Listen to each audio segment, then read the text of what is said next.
بسم اللہ الرحمن الرحیم نحمده ونصلی علی رسوله الکریم۔ دوپہر میں حضرت قاری حنیف جالندری صاحب کا پیغام آیا تھا، پھر میں نے بات کی۔ وہ کیا بات تھی کہ فرمایا کہ خانقاہ کا الحمدللہ کل افتتاح ہوا ماشاءاللہ خیر المدارس میں، 8 کمرے، بڑا ہال، اور ہنس کے فرمایا باورچی خانہ ساتھ ہی ہے۔ حضرت شیخ الاسلام حضرت مفتی تقی عثمانی صاحب دامت برکاتہ نے افتتاح کیا ہے۔ وہ بیان انشاءاللہ آئے گا انشاءاللہ تعالیٰ، تو اس کو بھی سنیں گے انشاءاللہ تعالیٰ۔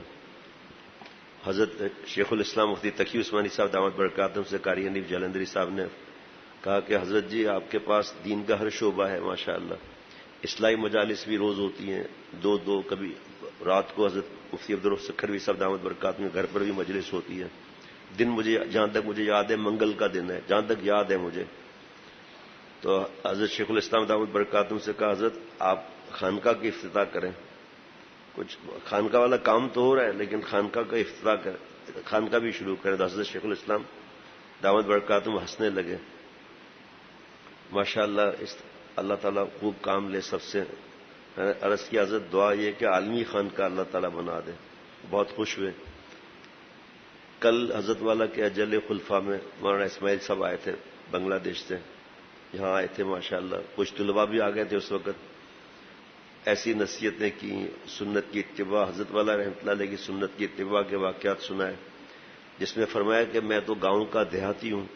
جب اب شروع حضرت تشریف لائے تھے تو حضرت نے کھانے پر بٹھایا تھا، تو بتایا کہ میں کھانا کھا کے میں نے پلیٹ میں ہی ہاتھ دھو لیے، اسی پلیٹ میں ہاتھ دھو لیے۔ ہمارے گھر حضرت تشریف لائے تھے تو میں نے کہا حضرت آپ اٹھیں نا میں ہاتھ دھلوا دیتا ہوں۔ تو حضرت فرمایا ٹھیک ہے۔ تو میں ایک بڑا سا ڈش جیسا ہوتا ہے نا اس اور مگ لے آیا، تو فرمایا کہ اس تھال میں تھال تھا، اس تھال میں کوئی رزق وغیرہ کا معاملہ تو نہیں ہے؟ میں نے کہا حضرت نہیں۔ تو میں جاؤ پوچھ کر آؤں۔ میں نے نہیں کہا تو پھر معاملہ نہیں تھا، پھر میں نہیں پوچھ کیا۔ میں نے کہا حضرت رزق کا معاملہ نہیں، اس میں آٹا گوندا جاتا ہے۔ ہنسنے لگے۔ فرمایا بدھو آٹا رزق نہیں ہے کیا؟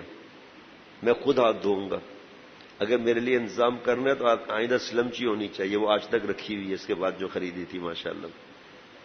تو بتایا کہ حضرت نے مجھے اتنا ڈانٹا، نکل جاؤ یہاں سے خانقاہ سے، اتنی سخت بے ادبی، جس پلیٹ میں کھایا اسی میں ہاتھ دھو رہے ہو۔ فرمایا نکل جاؤ یہاں سے، دور سے جا کے بیان سے 3 دن کے لیے نکال دیا۔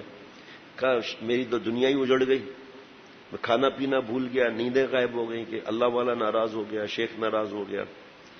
کہ تیسرے دن 2 اللہ والے بزرگ تھے، وہ ہاتھ میں میرا جو ہے وہ معافی نامہ، 2-3 معافی نامہ دونوں ہاتھ میں لے کر حضرت کے نیچے بیٹھ گئے، حضرت کے پیر پکڑ کر دبانے لگے کہ حضرت مہربانی کر کے مولانا اسماعیل صاحب کو آپ معاف کر دیں۔ تو حضرت نے فرمایا معاف کر دیا۔ پھر کیا ہوا بتاؤں؟ کہا پھر حضرت نے ان بزرگوں کو ہی ڈانٹنا شروع کر دیا کہ 3 دن تک آپ نے اپنے بھائی کو تکلیف میں کیوں نہیں رکھا، یہ سنت کیوں ادا نہیں کی سفارش کرنے کی، اس میں کیوں دیر کی؟ ایسا ڈانٹا کہ پوچھو مت۔ اب وہ تو ان کے لیے کہے سفارش کے 3 دن کے بعد کیوں، کس وجہ سے؟ اب آج کا اگر کوئی اس طرح ڈانٹ دے یہ کیا ہاتھ دھو رہے ہو، نکلو خانقاہ سے، کہا تم تو پہلے ہی تیار بیٹھے ہیں، اور نہیں ہے کیا ہے جی؟ اللہ اکبر۔ حدیث میں غیبت کو زنا سے بدتر کہا گیا ہے، وہ حدیث یہ ہے الغیبت اشد من الزنا۔ حضرت تھانوی رحمۃ اللہ علیہ کے ملفوظات ہیں، کیونکہ زنا کا خاصہ ہے کہ اس سے انسان کے دل میں ندامت اور شرمندگی پیدا ہوتی ہے، اس لیے کھلم کھلا اس کا ارتکاب نہیں کیا جاتا، چھپ چھپا کر پردے میں کیا جاتا ہے کہ کہیں کسی کو خبر نہ ہو جائے، بلکہ زنا کر کے انسان خود عورت کی نظروں میں اپنے کو ذلیل سمجھتا ہے، جس سے یہ حرکت کرتا ہے تو اس پر فخر نہیں کر سکتا۔ دوسری وجہ یہ بھی ہے کہ زنا میں صرف خدا کا گناہ ہے جس کو اگر وہ چاہیں معاف کر سکتے ہیں، غیبت میں خدا کا بھی گناہ ہے، بندے کا بھی حق ہے، اس کو حق تعالیٰ اس وقت تک معاف نہیں فرمائیں گے جب تک وہ شخص معاف نہ کر دے جس کی غیبت کی گئی ہے، اور بندہ محتاج ہے۔ کیا آگے جملہ دیکھیے، نہ معلوم قیامت میں وہ اس شخص کی نیکیاں ملتی ہوئی دیکھ کر معاف کرے یا نہ کرے۔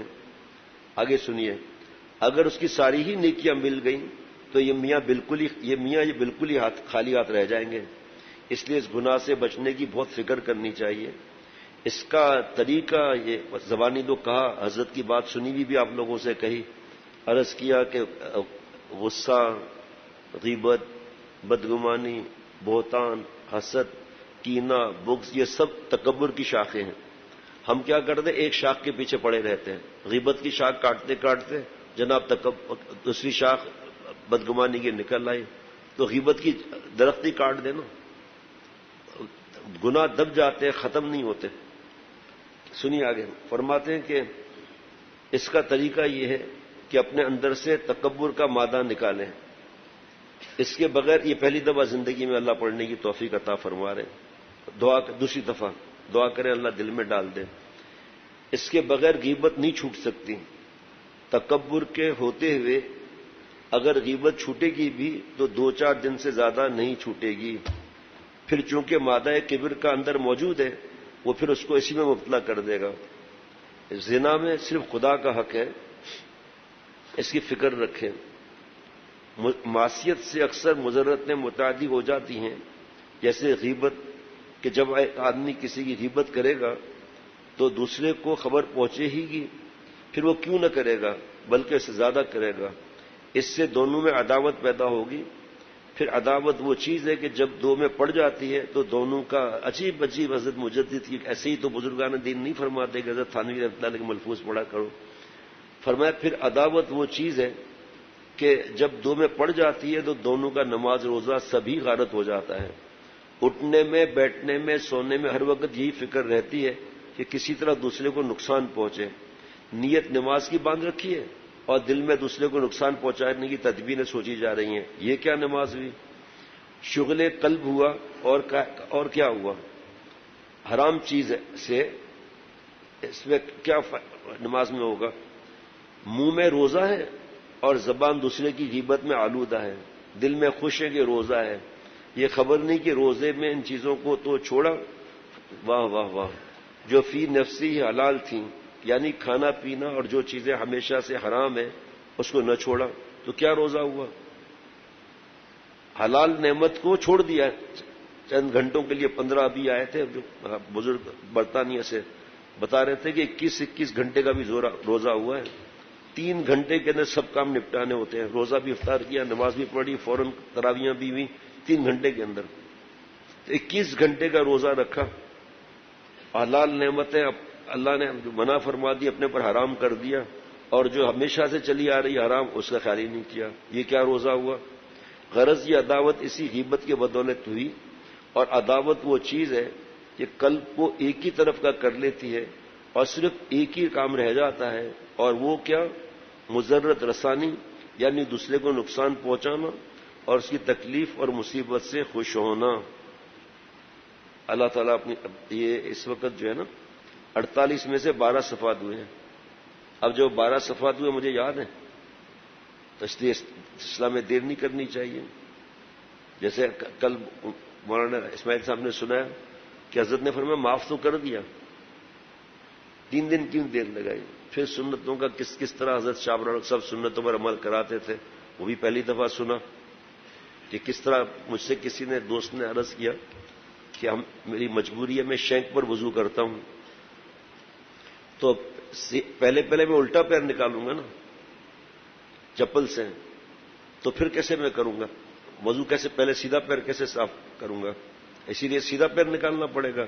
جب حضرت کی بات سنائی تو وضو بھول گیا، مجھے دیکھنے لگا، کیسے دھیان ہی نہیں گیا. یہی تو اصلاح ہے، یہی تو صحبت ہے. مجھے بھی تھوڑی کوئی پتا تھا. پہلے الٹا پیر نکالیں اور چپل پہ رکھ دیں، پھر سیدھا پیر نکال کر وضو کیا، وہ چپل میں ڈالا، پھر الٹا پیر، پھر چپل میں ڈالا. اسی پر انہوں نے بات سنائی جو پہلی دفعہ سنی کہ ہم لوگ مسجد میں داخل ہو رہے تھے تو ظاہری بات ہے پہلے الٹا پیر نکالیں گے نا، تو مسجد میں الٹا پیر داخل کریں گے. تو اس وقت بڑے حضرت نے سکھایا تھا رحمۃ اللہ علیہ ان کو کہ پہلے الٹا پیر نکال کر، آگے جملہ سننا، پہلے الٹا پیر نکال کے جوتے پہ رکھ دو، پھر پالش کی فکر نہ کرو. میں اپنی سب ہنس رہے تھے بھائی پالش کی فکر نہ کرو، اور پھر سیدھا پیر نکال کے مسجد میں داخل کر لیں. کیسا؟ ماشاء اللہ.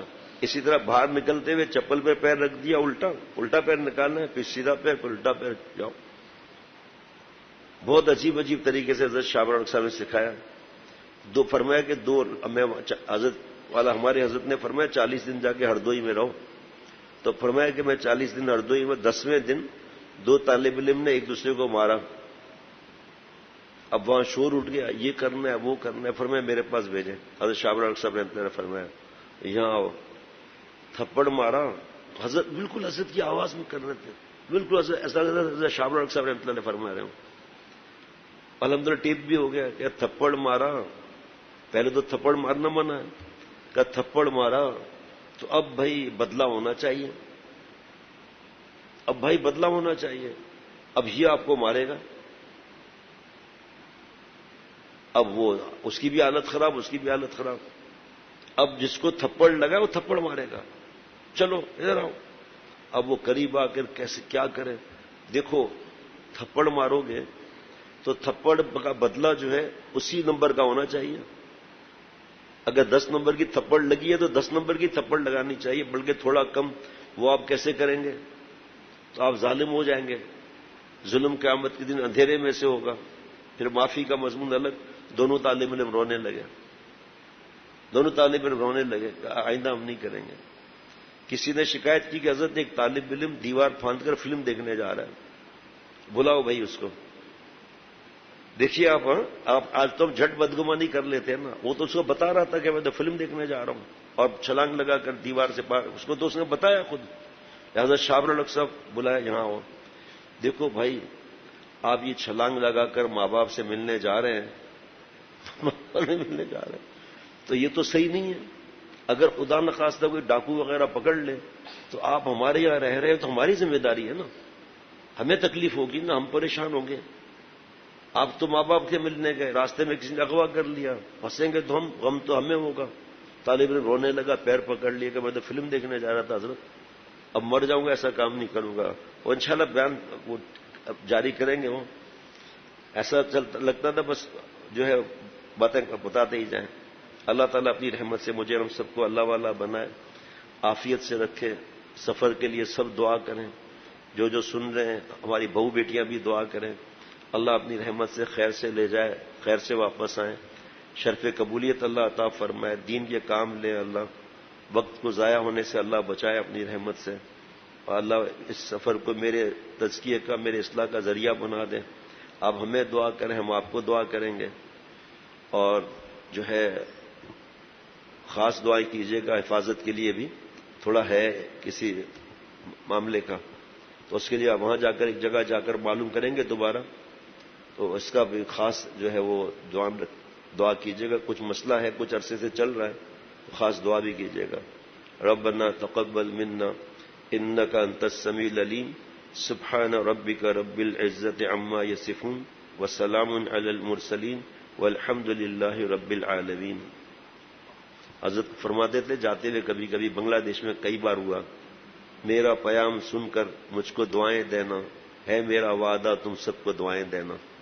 کہ حضرت پڑھا کرتے تھے ماشاءاللہ. وہ کھلنا کے رہنے والوں، یہ اس سے شروع ہوا تھا. پھر حضرت شہر کے نام بدلاتے تھے. کھلنا کے رہنے والوں الفت کرو خدا سے، سنت پر جان دے کر انعام لو خدا سے. جو ہے مرنے والے اس پر کیوں جان دینا. کیا عجیب اشعار ہیں. انشاءاللہ تعالی یاد دلائیں گے، سنائیں گے انشاءاللہ تعالی. سب دوستوں کو السلام علیکم ورحمۃ اللہ وبرکاتہ.